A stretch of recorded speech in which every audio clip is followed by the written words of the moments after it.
Kita sedang hidup di saat dunia kita sudah hampir tiba ke penghujungnya. Peristiwa-peristiwa akhir zaman sudah pun kian digenapi dan telah pesat terjadi di sekeliling kita. Ramai yang berasa putus asa dan telah kehilangan pengharapan mereka. Kesan daripada masa-masa kesukaran dan pelbagai jenis permasalahan serta tekanan hidup, ramai yang sedang mencari-cari jawaban kepada segala persoalan hidup mereka. Berita baik untuk Anda, Alkitab akan memberikan kita segala jawabannya. Marilah kita menerokai fakta-fakta menakjubkan daripada Alkitab untuk pengharapan terakhir kita pada zaman akhir ini.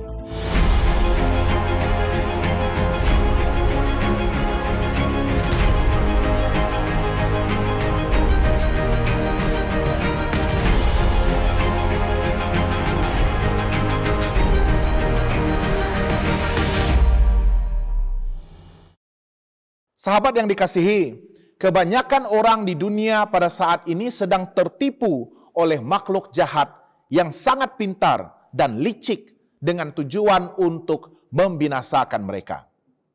Satu pribadi jahat, seorang dalang yang sangat bijak yang disebut setan ataupun iblis. Mungkin kedengaran seperti sesuatu mitos atau dongeng yang boleh diremeh ataupun direndah-rendahkan. Namun, raja kegelapan ini jauh lebih hebat jika dibandingkan dengan apa yang mungkin Anda pikirkan ataupun bayangkan. Oleh kerana ramai yang menyangka bahwa dia hanyalah satu tokoh dongeng, maka ramai juga yang bersikap tidak mengambil endah untuk mengetahui dan belajar dengan lebih lanjut akan kewujudan dan rencana jahat yang dia telah rancangkan untuk memusnahkan hidup kita. Percayalah, kewujudan dan rencana jahatnya ini boleh menjadi faktor penentu akan keselamatan serta hidup dan mati kita. Alkitab menyatakan bahwa pribadi ini benar-benar wujud dan dia sedang berusaha untuk menipu dan menjerat lebih ramai keluarga-keluarga, gereja-gereja, dan bahkan juga pemimpin-pemimpin negara, agar mereka boleh merancang dan menciptakan lebih banyak lagi penderitaan dan kekejaman di merata dunia ini. Pada sesi pembelajaran kali ini saya akan membawa kita untuk menemukan fakta-fakta menakjubkan daripada Alkitab tentang raja kegelapan ini dan bagaimana kita dapat mengalahkannya. Sebelum itu, marilah kita mulakan dengan doa untuk memohon pimpinan Roh Kudus, dan marilah kita berdoa bersama-sama. Tuhan Bapa kami yang bertakhta di kerajaan surga, Allah yang kami sembah siang dan malam, yang kami tinggikan, junjung dan muliakan di dalam hidup kami. Saat ini Tuhan, sekali lagi kami menghadap hadirat Tuhan, memohon pimpinan dan tuntunan Roh Al-Kudus Tuhan. Kami akan membuka firman Tuhan, pengharapan terakhir kami di zaman akhir ini, untuk memberikan pencerahan akan kebenaran dan fakta-fakta yang menakjubkan yang perlu kami ketahui untuk mempersiapkan kami bagi menghadapi segala tentangan dan cabaran-cabaran yang mendatang di zaman akhir ini. Tolong kami Tuhan, rendahkan hati kami dan isikan dengan Roh-Mu. Berkatilah sahabat-sahabat saya yang turut belajar bersama-sama dengan saya pada kali ini. Terimalah doa kami, karena kami mohon hanya dalam nama anak-Mu Yesus Kristus, Tuhan dan Juru Selamat kami. Amin. Siapakah orang yang pertama sekali berbuat dosa di seluruh alam semesta? Alkitab menyatakan bahwa setan yang juga disebut iblis merupakan pencipta segala dosa dan kejahatan. Tanpa firman Tuhan di dalam Alkitab ini, asal mula kejahatan di alam semesta tidak akan pernah diketahui. 1 Yohanes 3 ayat 8 mengatakan, barang siapa yang tetap berbuat dosa berasal dari iblis, sebab iblis berbuat dosa dari mulanya. Untuk inilah anak Allah menyatakan dirinya, yaitu supaya dia membinasakan perbuatan-perbuatan iblis itu. Ya, iblislah pemula kepada segala kejahatan dan dosa yang kita saksikan sedang mencengkam dan memenuhi seluruh dunia pada hari ini. Dan dosa inilah yang telah menjangkiti kehidupan kita sehingga kita berasa begitu terbeban, tertekan, dan terikat oleh rantai pemusnah yang begitu berpengaruh ini. Rasul Yohanes dalam tulisannya di Wahyu 12 ayat 9 ada mengatakan, dan naga besar itu si ular tua yang disebut iblis atau setan yang menyesatkan seluruh dunia dilemparkan ke bawah. Dia dilemparkan ke bumi bersama-sama dengan malaikat-malaikatnya. Firman Tuhan menyatakan bahwa oleh karena pelanggaran serta pemberontakannya terhadap Allah di sorga, maka dia telah diusir ke bumi ini bersama-sama dengan para malaikat yang turut mendukung fahaman yang sama. Sehingga mereka bersekongkol untuk menentang kekuasaan Allah yang maha tinggi. Ayat ini juga menerangkan kepada kita bahwa sebenarnya setan atau iblis ini berasal dari sorga dan juga merupakan penghuni kerajaan kekal Allah yang dipercayakan dengan peranan untuk melayani di takhta kerajaan Allah bersama-sama dengan seluruh malaikat yang lain. Ya, sangat menakjubkan, bukan? Bahwa dosa itu bermula di sorga. Satu-satunya tempat terakhir yang akan kita pikirkan. Dan seharusnya sangat mustahil bagi sebarang dosa yang sangat asing dan bertentangan dengan sifat kekudusan Allah itu untuk bahkan bermula di sana. Namun itulah fakta yang telah terjadi, bahwa penentangan terhadap Allah itu sudah pun bermula di sorga. Apakah penyebabnya? Dan kenapakah Allah tidak terus menghentikan serta membinasakan iblis dan malaikat-malaikatnya itu? Marilah kita terus menyelidiki jawabannya di dalam firman Tuhan ini. Apakah nama setan sebelum dia berbuat dosa? Dan di manakah dia tinggal pada waktu itu? Mari kita bacakan jawabannya dalam Yesaya pasal yang ke-14 ayat 12. Firman Tuhan mengatakan, "Wah, engkau sudah jatuh dari langit, hai bintang timur, putra fajar, engkau sudah dipecahkan dan jatuh ke bumi, hai yang mengalahkan bangsa-bangsa." Yesus juga pernah menyebutkan dalam Lukas 10 ayat 18. Lalu kata Yesus kepada mereka, "Aku melihat iblis jatuh seperti kilat dari langit." Dan Nabi Ezekiel menerangkan juga dalam Ezekiel 28 ayat 14. "Kuberikan tempatmu dekat kerub yang berjaga di gunung kudus Allah. Engkau berada dan berjalan-jalan di tengah batu-batu yang bercahaya-cahaya." Mengikut terjemahan bagi gelaran putra fajar, Helel dalam bahasa Ibrani dan Lucifer dalam bahasa Latin yang membawa maksud pembawa cahaya ataupun malaikat terang. Dan nama ini membawa maksud yang begitu signifikan. Rupa-rupanya setan atau iblis ini dahulunya merupakan panglima ataupun penghulu segala malaikat di surga. Kedudukannya adalah yang tertinggi dari antara semua makhluk ciptaan Allah. Bayangkan bagaimana dia yang telah diberikan kedudukan yang begitu istimewa itu telah memilih untuk menuruti keinginannya sendiri, sehingga melancarkan penentangan terhadap Allah. Ini merupakan satu konflik semesta yang begitu menyedihkan dan sangat mengecewakan. Seperti apakah asal-usul Lucifer? Apakah kedudukannya? Dan bagaimanakah Alkitab menggambarkan keadaannya? Lucifer diciptakan Tuhan, sama seperti semua malaikat lainnya. Lucifer adalah kerub yang berjaga ataupun menaungi. Kerub merupakan kedudukan tertinggi di antara para malaikat. Karena dia yang diberikan kepercayaan untuk menaungi surga. Satu kerub berdiri di sebelah kiri takhta Tuhan, dan satu lagi berdiri di sebelah kanannya. Mazmur 99 ayat 1 ada mengatakan, Tuhan itu raja, maka bangsa-bangsa gemetar. Dia duduk di atas kerub-kerub, maka bumi goyang. Lucifer merupakan salah satu daripada malaikat tertinggi itu.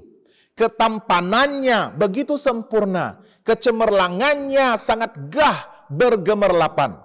Ezekiel 28 ayat 13 menjelaskan bahwa peti suara Lucifer diciptakan khusus oleh Tuhan agar Lucifer dapat menjadi penyanyi dan pemusik yang sangat hebat. Beberapa orang berpendapat bahwa dialah yang memimpin paduan suara ataupun choir malaikat di sorga.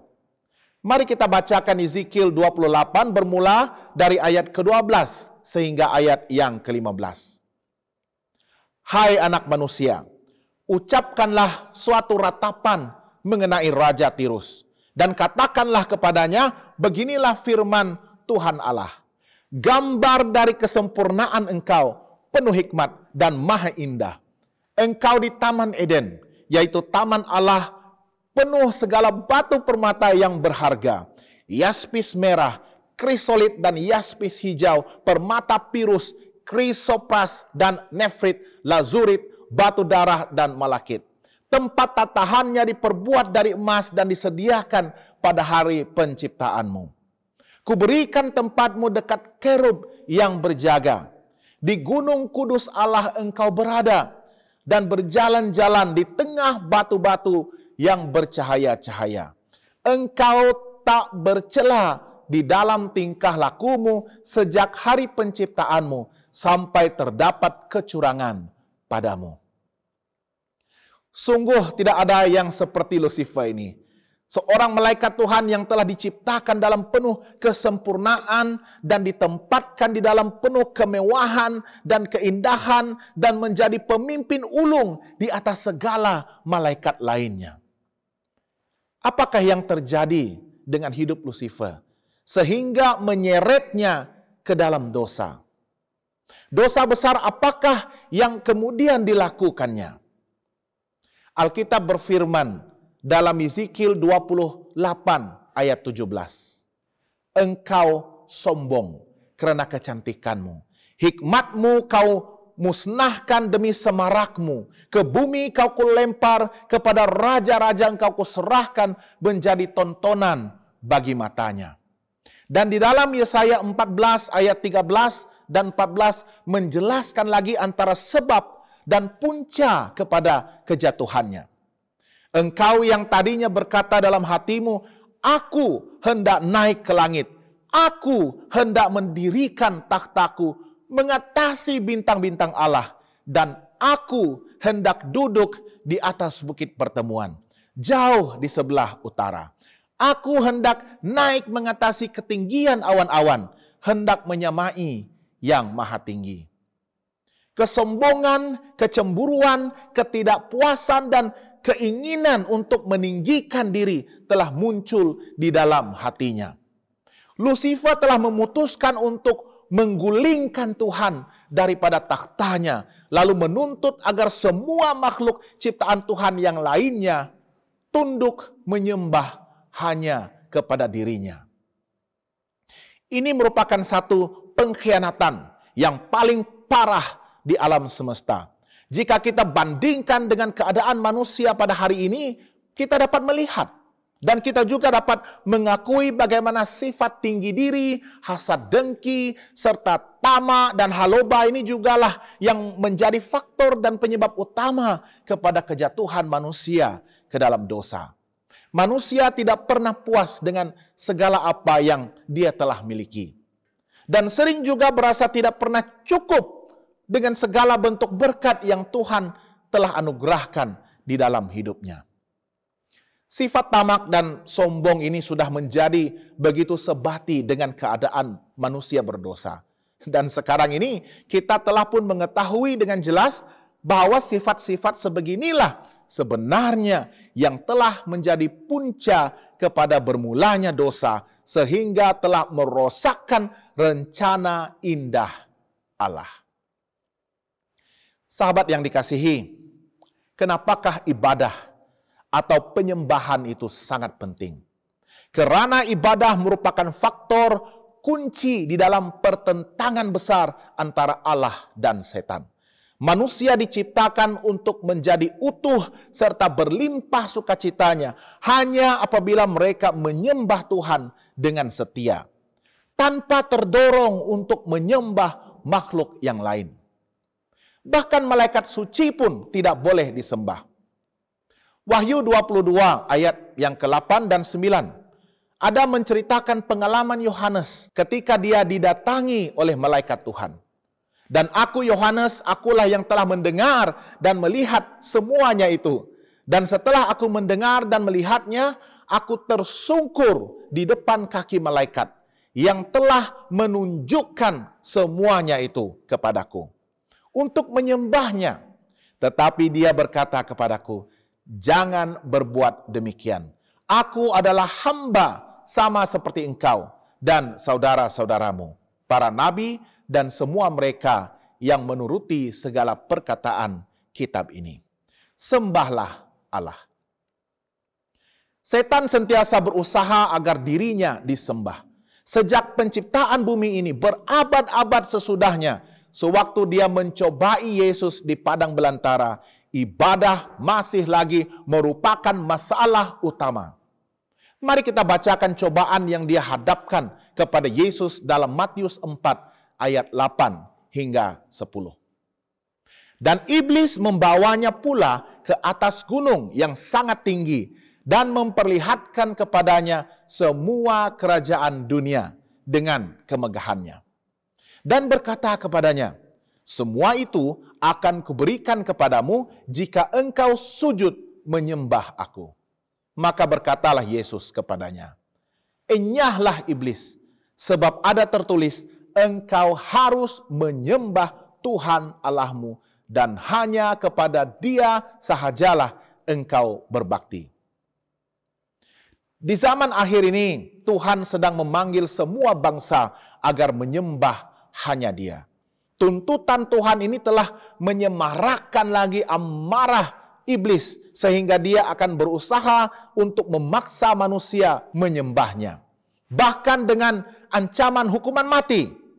Wahyu 13 ayat 15 menyatakan, dan kepadanya diberikan kuasa untuk memberikan nyawa kepada patung binatang itu sehingga patung itu berbicara juga dan bertindak begitu rupa sehingga semua orang yang tidak menyembah patung binatang itu dibunuh. Dan inilah yang telah terjadi kepada ramai anggota jemaat awal, para pelopor dan perintis reformasi, dan orang-orang kudus lainnya yang setia berpegang kepada ketetapan Allah dan tidak mahu tunduk kepada kekuasaan manusia yang didorong oleh kuasa kegelapan, yang sudah pastinya didalangi oleh iblis ini. Sahabat yang dikasihi, semua orang pastinya cenderung untuk menyerahkan kebaktian dan ibadahnya kepada seseorang pribadi lain maupun sesuatu benda lain tanpa mereka sadari. Apakah antara perkara duniawi yang boleh kita benarkan untuk menggantikan tempat Allah di dalam hidup kita? Antaranya adalah kekuasaan, kedudukan, nama baik, makanan, kesenangan dunia, benda-benda penarik seperti harta dan uang, pendapat dan pengertian sendiri, dan lain-lain lagi. Dan Tuhan berkata di dalam Keluaran 20 ayat yang ketiga, jangan ada padamu Allah lain di hadapanku. Jika kita tidak setia menyembah hanya Dia, maka di matanya kita sedang melawan Dia. Dan Yesus menegaskan dalam Matius 12 ayat 30. Siapa tidak bersama aku, dia melawan aku. Dan siapa tidak mengumpulkan bersama aku, dia mencerai-beraikan. Berita ini mungkin sangat mengejutkan bagi Anda. Tetapi inilah kebenarannya. Jika sesuatu atau sesosok makhluk selain Tuhan mendapat tempat pertama di dalam hidup kita, maka kita sedang barangkali tanpa sadar telah menyembah setan dan mendukungnya. Apakah Tuhan mendapat tempat pertama di dalam kehidupan kita? Atau apakah kita tanpa sadar telah meninggikan setan? Inilah satu pertanyaan penting yang pastinya akan membangunkan kita dari tidur dan lena rohani kita, bukan? Sahabat yang dikasihi, banyak lagi fakta-fakta yang begitu menakjubkan yang akan dapat kita temukan di dalam firman Tuhan yang begitu luar biasa ini. Saya mengundang sahabat semua untuk teruskan bersama dengan saya dalam episode-episode yang akan datang. Saya percaya Alkitab inilah yang akan dapat memberikan kepada kita segala jawaban mengenai semua persoalan hidup yang kita sedang hadapi. Sesungguhnya Alkitab inilah satu-satunya pengharapan terakhir yang boleh kita percayai bagi mempersiapkan diri untuk menghadapi segala tentangan serta kesukaran di zaman akhir ini. Mari kita akhiri dengan doa. Tuhan Bapa kami di surga, kami bersyukur Tuhan karena firman-Mu sekali lagi telah memberikan kami perincian dan pencerahan mengenai satu lagi persoalan hidup. Di manakah asalnya kejahatan ini dan siapakah pemulanya? Siapakah dalang di sebalik segala kejahatan dan kegelapan yang kami lihat sedang mencengkam dan memenuhi seluruh pelosok dunia ini?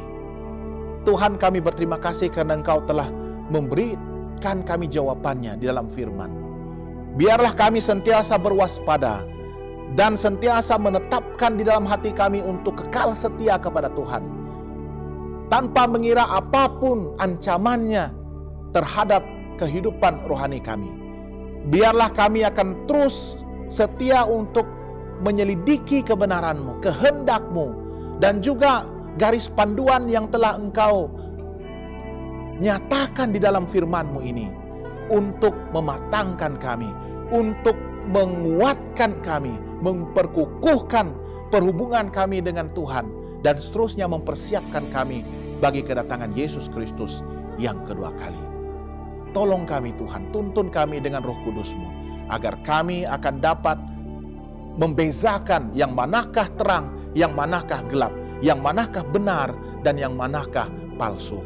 Agar kami semua akan dapat terus mengekalkan identiti kami sebagai umat Tuhan yang telah dimeteraikan oleh darah anak domba-Mu. Terima kasih Tuhan, berkatilah sahabat-sahabat yang turut belajar bersama-sama dengan saya pada kali ini. Dan semoga kami akan terus setia untuk mengikuti dan mempelajari fakta-fakta menakjubkan ini dalam episode-episode yang akan datang. Inilah doa kami yang kami mohon dengan hati yang rendah, tapi dengan penuh keyakinan, hanya dalam nama Anak-Mu Yesus Kristus Tuhan dan Juru Selamat kami. Amin. Sekiranya sahabat semua mempunyai sebarang pertanyaan, doa permohonan, ataupun ingin mengetahui dengan lebih lanjut tentang fakta-fakta Alkitab ini, bolehlah menulis kepada kami melalui alamat email prayer@hopetv.asia. Saya juga ingin mengundang sahabat semua untuk menyaksikan program-program kerohanian, kesehatan, kekeluargaan, pendidikan, dan banyak lagi melalui saluran TV kami di hopetv.asia ataupun melayari laman Facebook di Hope Channel Asia Tenggara. Semoga Tuhan memberkati dan semoga kita bertemu lagi.